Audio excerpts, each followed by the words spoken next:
Praise the Lord, hallelujah. ദൈവവചനം പലപ്പോഴും നമ്മെ തിരുത്തും, പലപ്പോഴും നമ്മെ പുതിയ വഴിയിലേക്ക് കൊണ്ടുപോകും. ദൈവത്തിന്റെ വചനത്തിന്റെ ശബ്ദം നമ്മുടെ ഹൃദയത്തിന്റെ അകത്ത് ചാട്ടുളി പോലെ ഒന്ന് തറയ്ക്കും. വചനം കേൾക്കുമ്പോൾ നമ്മൾ വിചാരിക്കും, എന്നെക്കുറിച്ച് മാത്രമാണല്ലോ സംസാരിച്ചത്. 1 കൊരിന്ത്യർ ലേഖനം 10-ാം അധ്യായത്തിന്റെ 5-ാം വചനം പറയുന്നു, എങ്കിലും അവരിൽ മിക്കപേരിലും ദൈവം പ്രസാദിച്ചില്ല. ആരെക്കുറിച്ചാ പറഞ്ഞത്? ദൈവം തെരഞ്ഞെടുത്ത് അടിമത്തത്തിൽ കഴിഞ്ഞ ദൈവത്തിന്റെ മക്കൾ എന്ന് വിളിക്കപ്പെട്ട ഇസ്രായേൽക്കാരെ കുറിച്ചാണ് ദൈവം ഇത് പറഞ്ഞത്. മോശ മുഖാന്തരം തേനും പാലും ഒഴുകുന്ന ഒരു കാനാൻ ദേശത്തിലേക്ക് കൊണ്ടുപോകുമ്പോൾ അവരെ കുറിച്ച് ദൈവം പറയുക, മിക്ക പേരിലും ദൈവം പ്രസാദിച്ചില്ല. ദൈവം പ്രസാദിക്കാത്തതിന്റെ കാരണം ഉണ്ട്. ദൈവം പ്രസാദിക്കുന്നതിന് കാരണമുണ്ട്. ഇസ്രായേലിനെ ദൈവസഭയിലേക്ക്, ദൈവസഭയുടെ ഒരു നിഴല് പോലെയാണ് കൊണ്ടുവന്നത് ഇസ്രായേലിനെ. കാരണം തെരഞ്ഞെടുക്കപ്പെട്ടവരായിരുന്നു.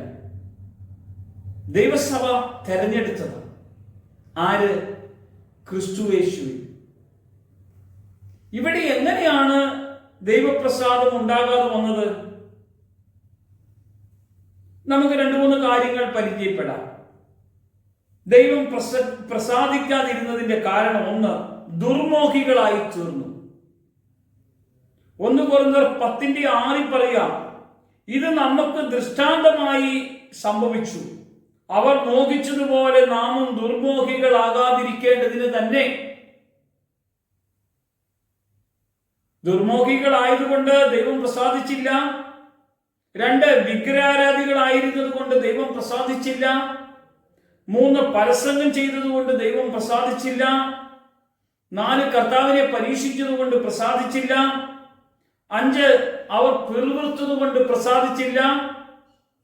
ഇങ്ങനെ ദൈവം പ്രസാദിക്കാത്ത 5 കാരണങ്ങൾ നമുക്ക് കാണാൻ കഴിയും. എന്നാൽ മോശയോട് ചേർന്നു എന്നതുപോലെ ക്രിസ്തുവിനോട് ചേർന്ന് നമ്മൾ കർത്താവിനോട് കൂടെ ജീവിക്കുന്നതാണ് ദൈവസഭ. ആത്മീയ ആഹാരം ദൈവവചനമാണ്. ഇസ്രായേൽ മക്കൾക്ക് മന്ന ഭക്ഷിപ്പാൻ കൊടുത്തതുപോലെയാണ് നമുക്ക് ആത്മീയ ആഹാരമായ ദൈവവചനം തരുന്നത്. നിന്റെ വിശപ്പും ദാഹവും മാറ്റും. വചനം നീ ഭക്ഷിച്ചാൽ നിന്റെ വിശപ്പും ദാഹവും മാറ്റും. സമരിയക്കാരി സ്ത്രീയോട് യേശു പറഞ്ഞു, നിന്റെ ദാഹം മാറ്റാൻ ഞാൻ തരുന്നത് വെള്ളം നീ കുടിച്ചാൽ ഇനി നിനക്ക് ദാഹിക്കില്ലെന്നാ പറഞ്ഞത്. ഇത് പറഞ്ഞത് ആത്മീയ ദാഹത്തെക്കുറിച്ചും ആത്മീയ ഭക്ഷണത്തെക്കുറിച്ചും ആ കർത്താവ് പറഞ്ഞത്. ആത്മീയ പാറ ക്രിസ്തുവാകുന്ന പാറയായിരുന്നു. ഇവിടെയാണ് നമുക്ക് തരംതിരിക്കാൻ കഴിഞ്ഞത്. മോശയിലൂടെ ദൈവം നയിച്ച പഴയ നിയമ ഇസ്രായേല് അല്ലെങ്കിൽ പഴയ നിയമ സഭയായിരുന്നു.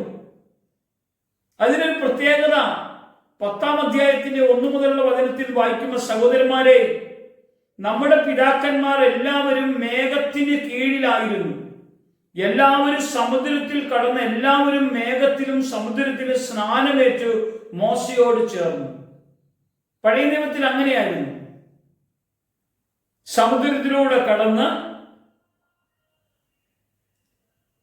അവിടുന്ന് സ്നാനമേറ്റു മേഘത്തിലൂടെ. എന്നാൽ പുതിയ നിയമത്തിൽ യേശുക്രിസ്തുവിനെ രക്ഷിതാവും നാഥനുമായി ഏറ്റ് ഹൃദയത്തിൽ വിശ്വസിച്ചുകൊണ്ട് നമ്മൾ തിരിച്ചറിവോടുകൂടെ ബോധപൂർവം യേശുവിനെ കർത്താവാണെന്ന് ഏറ്റുപറഞ്ഞ് വെള്ളത്തിൽ മുങ്ങി സ്നാനമെടുക്കുന്നതാണ് ദൈവസഭയുടെ പ്രത്യേകത. വിശ്വസിച്ച് സ്നാനമേൽക്കണം എന്നാ കർത്താവ് പറഞ്ഞത്. മിക്കപേരിലും ദൈവം പ്രസാദിക്കാത്തതിന്റെ കാരണം മോശയോട് ചേർന്ന് ഉള്ള ജീവിതമായിരുന്നു. എന്നാൽ ഇവിടെ യേശുവിനോട് ചേർന്നുള്ള ജീവിതമാണ് നിനക്കുള്ളതെങ്കിൽ നിന്നിൽ ദൈവപ്രസാദം ഉണ്ടാകും. ഇന്ന് നമുക്ക് യേശുവിനോട് കൂടെ ചേർന്നുള്ളൊരു ജീവിതം നമ്മുടെ അകത്ത് വെളിപ്പെടണമേ എന്ന് പ്രാർത്ഥിച്ച് കർത്താവിനോട് കൂടെ പോകാം.